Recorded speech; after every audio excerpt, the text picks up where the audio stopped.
Others அப்படின்னு சொல்லிட்டு ஒரு படம் தான் பார்த்தோம். ஸோ இந்த படம் எப்படி இருக்குன்னு பார்த்தீங்க அப்படின்னா உண்மையிலே ரொம்ப சூப்பராகவே இருக்குன்னு சொல்லலாம். அண்ட் இன்னொன்று அந்த ஒரு கேரக்டர் ஆக்சுவலி டிரான்ஸ்ஜெண்டர் திருநங்கை திருநம்பின்னு சொல்லுவாங்கல்ல. ஸோ அந்த விஷயம் எல்லாமே காட்டியிருப்பாங்க. அப்படி ஒருத்தன் இருக்கிறவன் ரொம்ப ஹர்ட் ஆகி இந்த சொசைட்டி அவனை எந்த அளவுக்கு அவனை ரொம்ப ஹர்ட் பண்ணுது, அவங்க படிக்க நினைக்கிறாங்க இல்லை அவங்க வேலை பார்க்க நினைக்கிறாங்க, அவங்களை எந்த அளவுக்கு ஹர்ட் பண்ணுது அப்படி இருந்து அந்த பையன் அதை ஸ்ட்ரகிள் பண்ணி ஸோ அதுக்கப்புறம் எப்படி மாறுறான், எப்படி மாறிட்டான் அப்படின்றத நிறைய விஷயங்களை காட்டியிருப்பாங்க. உண்மையிலே இது வந்து ஒரு சோஷியல் மெசேஜாகவே எடுத்துக்கலாம் அந்த படத்தை. ஸோ அந்தளவுக்கு பார்க்கலாம்.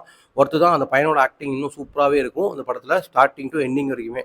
அண்ட் படத்தில் வந்து நம்ம இவன் தான் வெளில அப்படின்னு போயிட்டே இருக்கும்போது கடைசியில் தான் அந்த ட்விஸ்ட்டே வைப்பாங்க.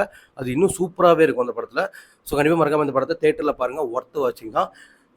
மற்றபடி மியூசிக்லாம் ஓரளவுக்கு நார்மல் தான். அண்ட் ஹீரோ வந்து என்ன அப்படின்னா ஃபஸ்ட் டைம்ன்றனால அவர் நிறைய விஷயம் வந்து தேவையில்லாத ஒரு சில சீன்ஸ்லாம் இருக்கும் லாஸ்ட்டில். ஸோ அதெல்லாம் தேவையில்லாதது ரொம்ப எக்ஸ்காஜரேட் பண்ணி காட்டியிருப்பாங்க.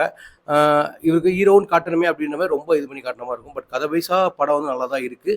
கொஞ்சம் ஸ்லோவாக இருந்த மாதிரி தான் இருக்கும். தூக்கத்தில் போய் பார்க்காதீங்க. கண்டிப்பாக அந்த படம் வந்து உங்களுக்கு பிடிக்காது. பொறுமையாக ஃப்ரீயாக இருக்கும்போது ஓகே சும்மா போய் பார்க்கலாம் அப்படின்னு பாருங்கள். கண்டிப்பாக அதை பார்க்கலாம். ஒரு சோஷியல் மெசேஜான படம் தான் இது. ஓகேங்களா? இந்த வீடியோ உங்களுக்கு பிடிச்சிருந்தா லைக் பண்ணுங்கள், ஷேர் பண்ணுங்கள், சப்ஸ்கிரைப் பண்ணுங்கள். SRK மைண்ட்ஸ்பீஸ்க்கு சப்போர்ட் பண்ணுங்கள். நாளைக்கு ஒரு நல்ல வீடியோட பார்க்கலாம். பாய்.